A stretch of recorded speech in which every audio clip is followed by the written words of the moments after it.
دیکھیے اسلام میں جو 4 عبادات فرض کی گئی ہیں، جو 4 ارکان ہیں، ایک رکن تو ہے جس کا تعلق ہے عقیدے سے، کلمہ شہادت، اور 4 ارکان وہ ہیں جن کا تعلق عبادات سے، نماز، روزہ، حج اور زکوٰۃ۔ ان میں ایک عجیب قسم کی تقسیم ہے، مثلاً 1 2 جمع 2 کی تقسیم بنتی ہے۔ 2 عبادات ان میں سے وہ ہیں جو ہر مسلمان پر فرض ہیں، امیر ہو، غریب ہو، مرد ہو، عورت ہو، ہر ایک پر۔ نماز اور روزہ، یہ 2 چیزیں ہر ایک پر فرض ہیں، لیکن 2 وہ ہیں کہ جو صرف صاحب استطاعت لوگوں پر فرض ہیں، وہ عام نہیں ہے۔ جو صاحب نصاب ہیں ان پر زکوٰۃ ہے، جو صاحب استطاعت ہیں، حج کرنے کی استطاعت رکھتے ہیں، ان پر حج ہے۔ اس میں جب 2 جمع 2 کی ایک تقسیم اور آتی ہے، ایک اور اعتبار سے قرآن میں زیادہ امفیسس 2 عبادات پر ہے، نماز اور زکوٰۃ۔ اقیموا الصلاۃ وآتوا الزکاۃ، اقیموا الصلاۃ وآتوا الزکاۃ، اقیموا الصلاۃ وآتوا الزکاۃ، یقیمون الصلاۃ ویؤتون الزکاۃ۔ یہ گویا کہ بندھا ہوا ہے ایک جوڑا، جبکہ یہ صورتحال جو ہے روزے کی بھی نہیں ہے اور حج کی بھی نہیں ہے۔ صلاۃ اور زکوٰۃ کا حکم بے شمار مرتبہ قرآن میں ہے، اور روزے کے سارے احکام ایک مقام پر سورہ بقرہ کے 23 رکوع کی 6 آیات میں سب کا سب بیان ہے۔ باقی تو بعض جگہوں پر اس کا صرف اس اعتبار سے تذکرہ ہے کہ اگر کوئی کفارہ ادا کرنا ہے اس کے لیے اتنے روزے رکھ لو، ورنہ یہ ہے کہ روزے کا اپنی جگہ پر مستقل بذات جو ہے وہ ذکر یا حکم موجود نہیں۔ اس اعتبار سے غور کیجئے، حج کا معاملہ بھی یہی ہے۔ وہ ایک تو یہ کہ سورہ آل عمران میں اس کی فرضیت کا ذکر آیا، وہ میں نے آیات آپ کو پڑھ کر سنائی ہیں، 2 آیات، ان پر ابھی گفتگو کریں گے۔ سورہ بقرہ کے 24ویں اور 25ویں رکوع میں کچھ اس کے مناسک بیان ہوئے، سورہ حج کے 4تھے رکوع میں اس کے مناسک بیان ہوئے، بس باقی پورے قرآن میں اس کا ذکر نہیں ہے۔ تو اس اعتبار سے فرق ہو گیا 2 جمع 2 کا، لیکن یہ جو جن کی اہمیت اس اعتبار سے کم ہو گئی ہے، اللہ تعالیٰ کی عظیم حکمت نظر آئی کہ ہماری جو 2 عیدیں ہیں وہ ان 2 عبادات کے ساتھ منسلک کر دی گئی۔ روزوں کے اختتام پر عید الفطر، حج کے ساتھ عید الاضحیٰ۔ تو گویا کہ ان 2 عبادات کی اہمیت میں اگر کسی درجے میں کوئی کمی محسوس ہوتی ہے قرآن مجید کے بیان کے حوالے سے، تو اس کی تلافی اس سے ہو جاتی ہے کہ عیدین ہماری 2 ہی عیدیں ہیں، 2 ہی تہوار ہیں، اور وہ ان 2 عبادات کے ساتھ جوڑ دیے گئے۔ اب آخری بات سمجھیے، 3 جمع 1 کی بھی ایک تفریق ہے۔ 3 عبادات وہ ہیں جو موقت ہیں صرف، یعنی معلق بالزمان، ان کا تعلق وقت کے ساتھ ہے، یہ نہیں کہ کسی خاص جگہ سے متعلق۔ نماز ہر جگہ فرض ہے، ہاں البتہ اس کا وقت آئے گا، اگر سورج جو ہے نصف النہار سے ڈھلکے گا تو ظہر کا وقت ہوگا، اگر کسی وجہ سے اللہ تعالیٰ کی حکمت ہو کہ سورج وہی کا وہی کھڑا رہ جائے تو ظہر کا وقت آئے گا ہی نہیں، ظہر فرض ہوگی نہیں۔ مغرب اسی وقت فرض ہوگی جبکہ سورج غروب ہو جائے، اگر کسی وجہ سے سورج غروب نہ ہو، اور کیا پتہ یہ ساری باتیں جو ہے قیامت کا جو زلزلہ آنے والا ہے اس میں یہ ساری ہی باتیں ہونے والی ہیں، سورج مغرب سے طلوع ہوگا، یہ تو وضاحت کے ساتھ کہا گیا ہے، تو مغرب کا وقت نہیں ہے۔ اسی طریقے سے رمضان کا مہینہ آئے گا تو روزے فرض ہوں گے۔ اس حوالے سے یہ زمانے کا تعلق تو ہے لیکن کسی مکان سے کوئی تعلق نہیں۔ حج وہ ہے جس کے تقریباً تمام مناسک جو ہیں وہ ایک خاص مقام پر ادا ہوتا ہے۔ آپ سفر کر کے جائیے، مکہ مکرمہ جائیے، اللہ کے گھر کا طواف کیجیے، پھر وہاں سے جو بھی روانگی ہوتی ہے یوم الترویہ 8 ذی الحجہ کو نکلیے اور جا کر منا میں قیام کیجیے 1 رات، پھر 9 کی صبح کو نکلیے عرفات جائیے، عرفات میں شام تک قیام رہے گا، لیکن مغرب کی نماز کے وقت کے بعد وہاں سے نکلیں گے، مغرب وہاں پڑھیں گے نہیں، وہ جا کر مزدلفہ میں پڑھی جائے گی عشاء کے ساتھ، چاہے کتنی دیر ہو جائے۔ بہرحال یہ ساری چیزیں ایک خاص مقام کے ساتھ ہیں، منسلک ہیں، ہر جگہ پر یہ ادا نہیں ہوتی۔ اب اس میں دیکھیے حکمت نظر آ رہی ہے، کیونکہ حج جو ہے ایک خاص جگہ پر ایک خاص مقام سے وابستہ ہے، اس کے ساتھ جو عید الاضحیٰ وابستہ کی گئی ہے، یہ گویا کہ حج ہی کے ایک رکن کو پھیلا دیا گیا ہے۔ قربانی جو مناسک حج میں بڑی اہمیت کی حامل ہے، اسے عام کر دیا گیا۔ تم مدینہ مکے تو نہیں پہنچ سکے ہو، لیکن یہاں پر قربانی کے اندر تو شریک ہو جاؤ۔ اور بعض مشابہتیں اور بتائی گئی ہیں کہ ذی الحجہ کا چاند طلوع ہو جائے تو اس کے بعد حجامت نہ کراؤ، ناخن نہ کاٹو۔ وہ جو کچھ بھی آپ کو معلوم ہے احرام کی کچھ پابندیاں ہوتی ہیں، ایک مشابہت کسی درجے میں ٹھیک ہے، ہم وہاں نہیں ہے، لیکن ان کے ساتھ ایک مشابہت پیدا ہو رہی ہے۔ تو قربانی در حقیقت جو ہے عید الاضحیٰ، وہ گویا کہ ایکسٹینشن ہے حج کی، کہ تمام عالم اسلام کے اندر جو ہے تمام مسلمان جہاں بھی کہیں ہیں وہ حج کے اس ایک منسک کے اندر شریک ہو جاتے ہیں۔ تو یہ میں نے چند باتیں تمہیداً عرض کی ہیں ان عبادات اربع کے بارے میں، ان کی جو ریلیٹو حیثیت ہے ہمارے دین میں۔ اب آئیے حج کا معاملہ کیا ہے، وہ پورا ایک خاص علاقے سے متعلق اور ایک خاص شخصیت سے متعلق، یہ بھی نوٹ کر لیں۔ چنانچہ جو آیات میں نے آپ کو سنائی حج کے بارے میں، ان اول بیت وضع للناس الذی بمکہ مبارکا وہدی للعالمین، یقیناً پہلا گھر جو بنایا گیا لوگوں کے لیے، یعنی اللہ کی عبادت کے لیے، کہ لوگ وہاں جمع ہوں اللہ کی عبادت کے لیے، وہ ہے جو مکہ میں ہے۔ مکہ اور مکہ یہ ایک ہی لفظ ہے۔ تو رات میں مکہ کا لفظ آیا ہے، قرآن مجید میں مکہ، یہ تھوڑا فرق جو ہے یہ تلفظ کا ہو جایا کرتا ہے مختلف زبانوں کے اندر۔ جیسا کہ آپ کو معلوم ہوگا کہ آج کل جو عرب کے لوگ ہیں وہ قاف کو گاف پڑھتے ہیں، گل گم، قم کی بجائے گم، قل کی بجائے گل، اقول لک گل لک، وہ گاف۔ تو یہ جو ہے فرق ہو جاتا ہے۔ تو مکہ، وادی مکہ، یہ ہے در حقیقت مکہ مکرمہ۔ تو پہلا گھر جو بنایا گیا ہے، اور اس کے بارے میں جو یہ عام طور پر مشہور ہے کہ اس کے معمار حضرت ابراہیم ہے، یہ بات صحیح نہیں ہے۔ اس کے معمار اول حضرت آدم علیہ السلام خود ہے۔ اول بیت ہے نا، پہلا گھر۔ تو کیا یہ ممکن ہے کہ آدم سے لے کر ابراہیم تک کوئی گھر اللہ کی عبادت کے لیے بنائی نہیں؟ تو ناممکن آدمی سے اولا بیت میں خود دلیل موجود ہے۔ حضرت آدم علیہ السلام نے اس کی تعمیر کی، البتہ اس کے بعد بعض سیلابوں کی وجہ سے یہ عمارت گر گئی، اور کچھ جو وہاں پر آبادی بنی تھی وہ بھی ختم۔ تو ایسے آتے ہیں، آپ کو معلوم ہے یمن میں جب ان کا ایک بند ٹوٹا تھا بہت بڑا، سد معارض، تو پھر وہاں جو اتنی خوشحالی تھی، اور جو وہاں پر جو باغات تھے اور جو کھیتیاں سب برباد ہو گئی، اور وہاں سے لوگ جو ہے نقل مکانی کرنے پر مجبور ہو گئے۔ یہی یمن کے قبائل تھے جو جا کر شام اور عراق میں آباد ہوئے، یہی یمن کے دو قبیلے تھے جو مدینے میں آ کر آباد ہوئے، اوس اور خزرج، یہ یمن کے قبیلے تھے۔ تو اس بند کے ٹوٹنے کے بعد اگر خدا نہ خواستہ اگر ہمارا تربیلا ڈیم ٹوٹ جائے کیا ہوگا؟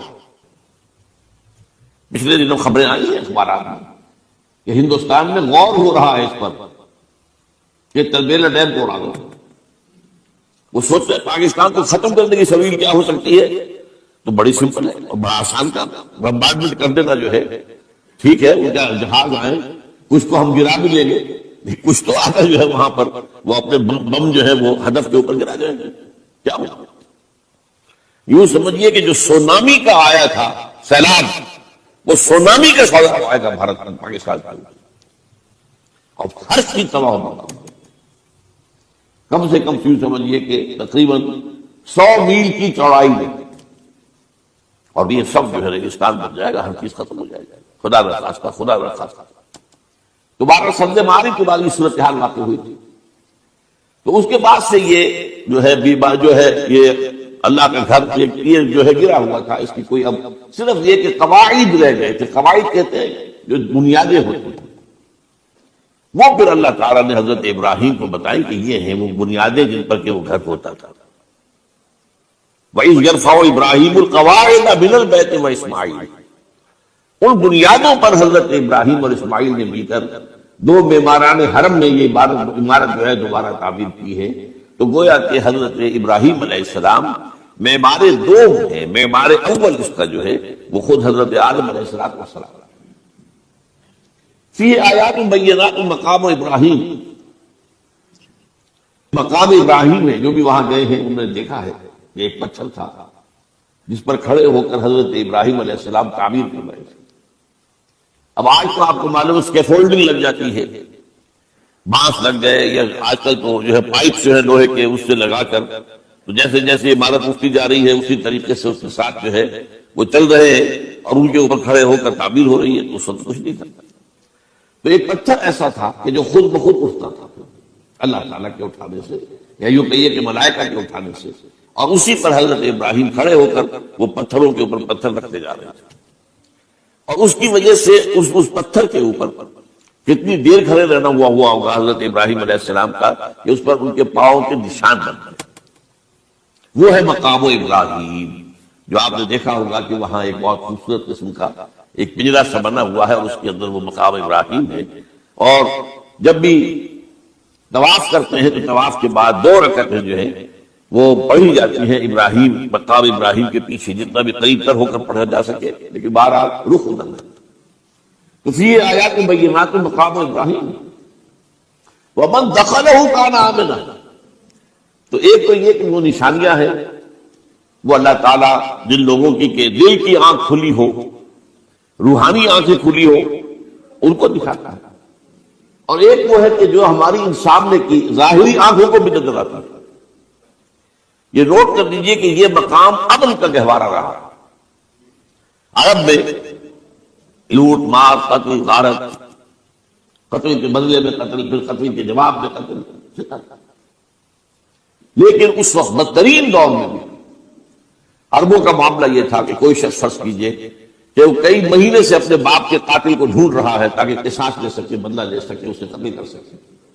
اسے کہیں نظر نہیں آ رہا، اچانک حرم میں نظر آ جاتا ہے، وہاں وہ نقصان نہیں پہنچائے گا اسے. یہ امن ہے. اللہ تعالیٰ نے اسے امن کی جگہ بنایا ہے. بلد الامین کہا گیا ہے، امن والا شہر ہے. تو یہ جو ہے یہ تو آج تک بھی اس کی جو برکت ہے وہ نظر آتا ہے. ومن دخلہ کان آمنا وللہ علی الناس حج البیت من استطاع الیہ سبیلا. اور اللہ کا حق ہے اپنے بندوں پر کہ وہ حج کریں اس کے اس گھر کا جو کوئی بھی استطاعت رکھتا ہو سفر پر. اگر زیادہ راہ ہے، خرچہ ہے، جانے آنے کے اخراجات مہیا ہیں، اور یہ کہ آپ پیچھے جن کو چھوڑ کر جا رہے ہیں ان کے لیے بھی اتنے وقت کا جو ہے وہ انتظام ہے کھانے پینے کا، گزارے کا، نان نفقے کا، تو آپ پر حج فرض ہو گے. اب اگر اس فرضیت کے بعد کوئی شخص تاخیر کرتا وہ بڑے گناہ کے اندر مبتلا.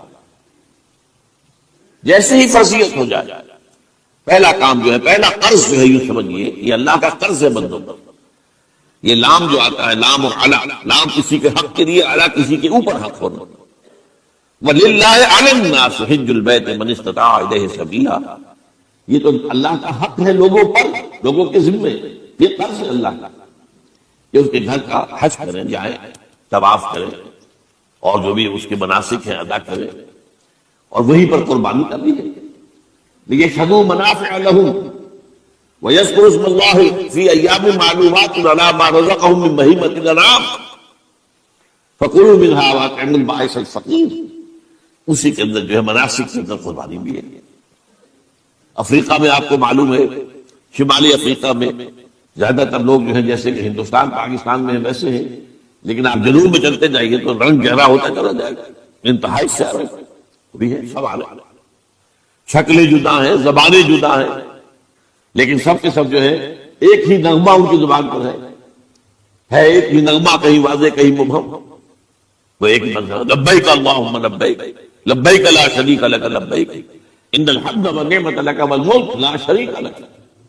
اب یہ ترانہ ہے توحید کا ترانہ اور گونج رہی ہے. اس وقت آپ اندازہ نہیں کر سکتے یہ پوری سرزمین گونج رہی ہوگی اس ترانے کے ساتھ، کیونکہ تھوڑی تھوڑی دیر کے بعد نئے قافلے داخل ہو رہے ہیں.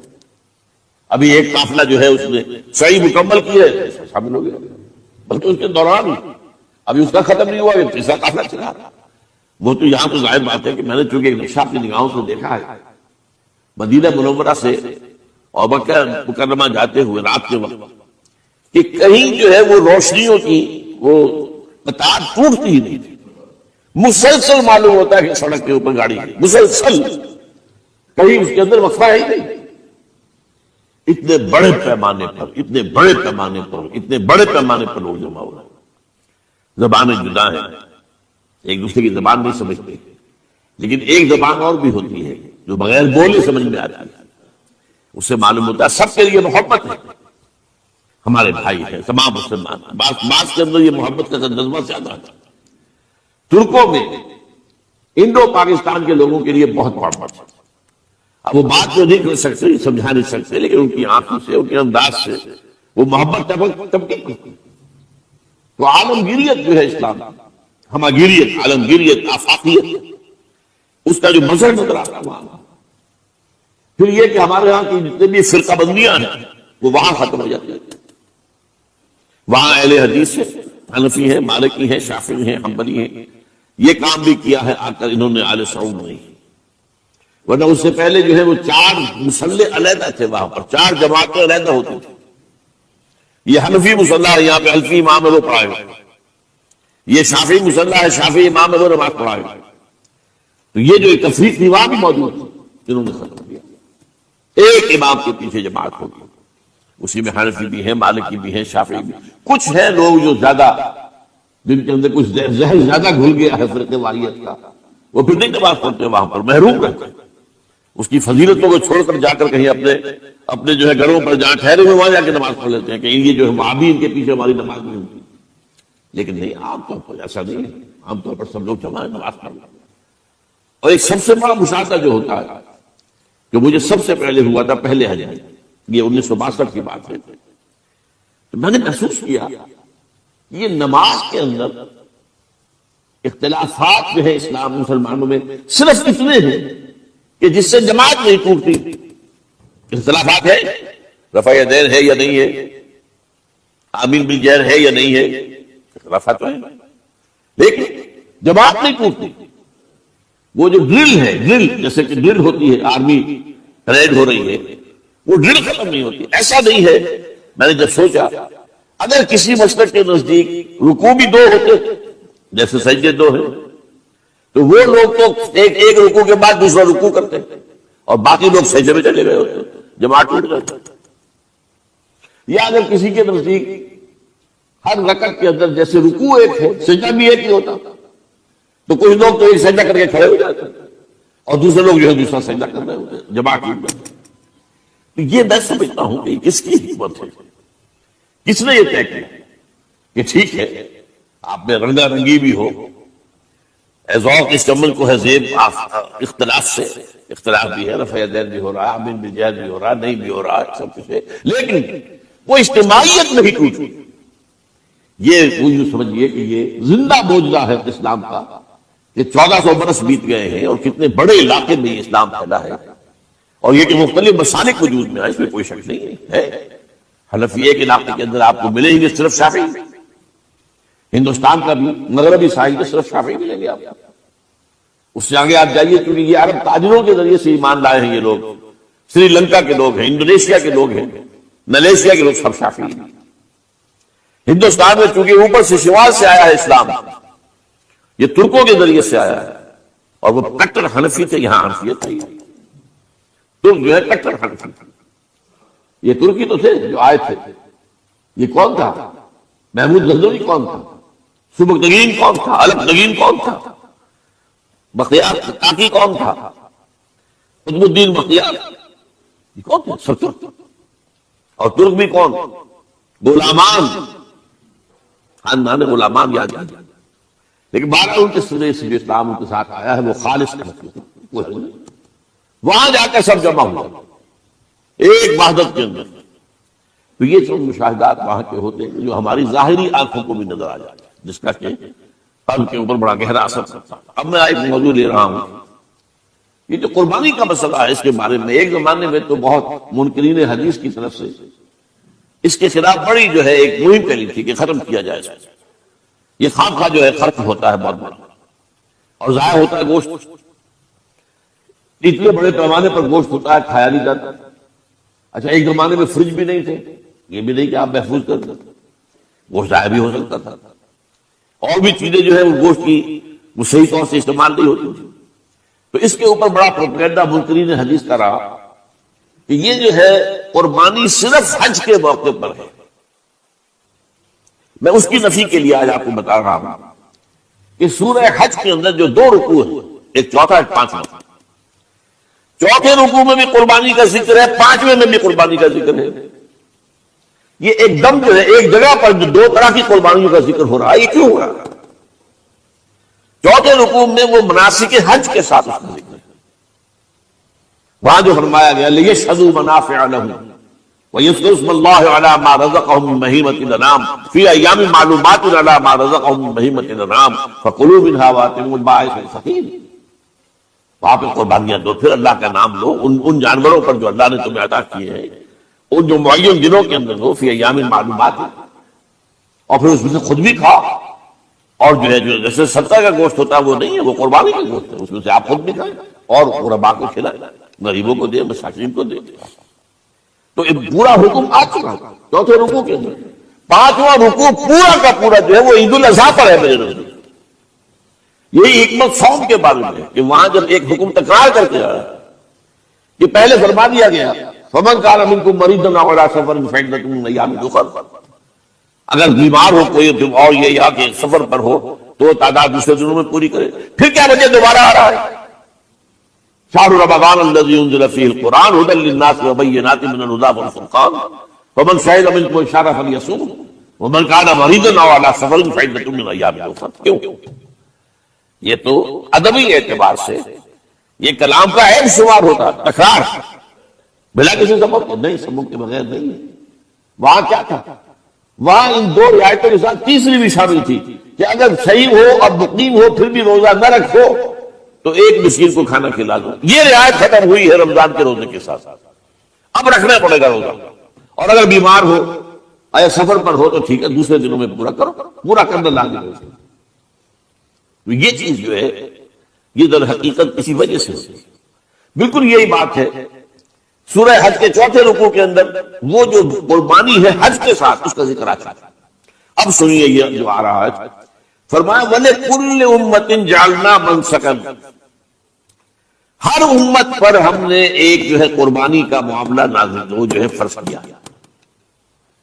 میں نے چونکہ آج شروع میں کہا تھا کہ صوم اور حج میں کچھ مشابہت نہیں. دیکھیے صوم کا حکم بھی آیا تھا تو کس طور سے آیا تھا؟ یا ایھا الذین آمنوا کتب علیکم الصیام کما کتب علی الذین من قبلکم لعلکم تتقون.